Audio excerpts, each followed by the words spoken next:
Kia ora and welcome back to Breakfast at 16 to 9. 1 hour once a week can change one life. That's the goal of community mentorship program Big Brothers Big Sisters. For 25 years they've been connecting vulnerable young people with mentors, but with hundreds of children on the wait list, they need more volunteers to step up. Chelsey Harnell from Big Brothers Big Sisters joins us now. Morena, Chelsey, thank you for being with us. No worries. You've been with the organisation for a year. Yes. Yeah, last week. Yeah, go your good thing. What have you got out of it in the last year? Well, for me, like I just love working with young people. That was always something that I really wanted to do. And my favourite thing about Big Brothers Big Sisters is, unlike a lot of social services, we get the unique experience of following families along their time with us. And so that could be anywhere from the 12 months of a mentorship, but it could also last into 3, 4, 5 years, because that's often what happens with our mentors. They last a long time, which is great. You're talking, well, I was just saying in the introduction that there are hundreds of kids now on the list. So how many kids are waiting? Across the country, we have 450 young people that are currently on the wait list. And the split generally is about 70% of that are young boys, young men. However, our mentors, it's about 30% of our mentors that come through are men. So it's one of those things that we're trying to decrease, but it's a ever growing list, unfortunately. So the kinds of kids, because you have to make an application to be part of this program, right? So how does that process work, and what kinds of kids are you talking about that mentors can work with? So we assess our young people just the way we would assess our mentors to ensure the relationship is as safe as possible.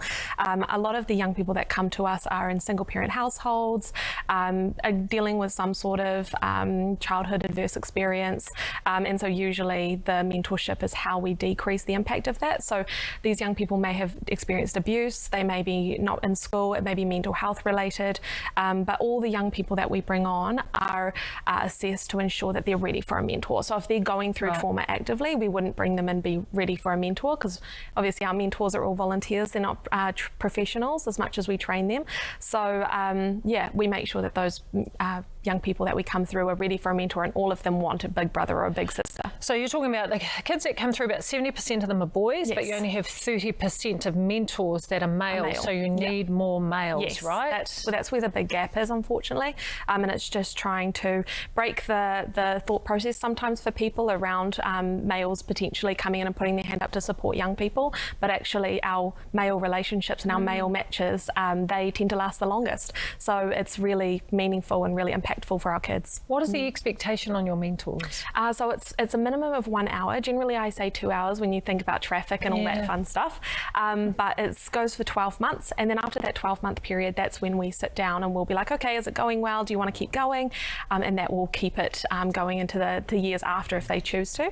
And then we also do a monthly supervision. So it's about, if you go from an hour a week and an hour a month, you're looking at 5 hours, 6 hours a month to support a child and make a huge impact in their life. What are the benefits? Because I know that benefits will go both ways, not only for the kids themselves, but I imagine that for the mentors, they get something out of this as well. 100%. I mean, it's like I said, it's a very unique experience. There isn't a lot of volunteering like it, where the mentor gets to come in and actually make a tangible impact on the life of this young person. So a lot of the mentors that come through will be like, oh, I just wanted to do something really good for the community. I wanted to, be helpful, and I had some spare time. But then after a few months, they're like, oh, wow, I've really had an impact on my own life and seen growth in myself, because you're suddenly understanding the world from a child's perspective, and it's a really amazing thing. And on top of that as well, we're a low cost or no cost program, so there's no expectation that you're coming in and spending lots of money on these kids. It's all about us being able to provide those experiences, or you just giving the chance to show them how to cook or play football or all those fun things that they may not have gotten otherwise. Just time. 100%. Relationship is the intervention. How are you guys funded? So we are community funded. We don't have any ministry funding at the moment, but we are just very lucky to be supported by a lot of community organisations. Local businesses are a big part of what we do, individual donors, people like that. So we tend to work with businesses who sponsor matches. So if they have volunteers, or if they just decide they want to support a match, then they can fund it for that 12-month period.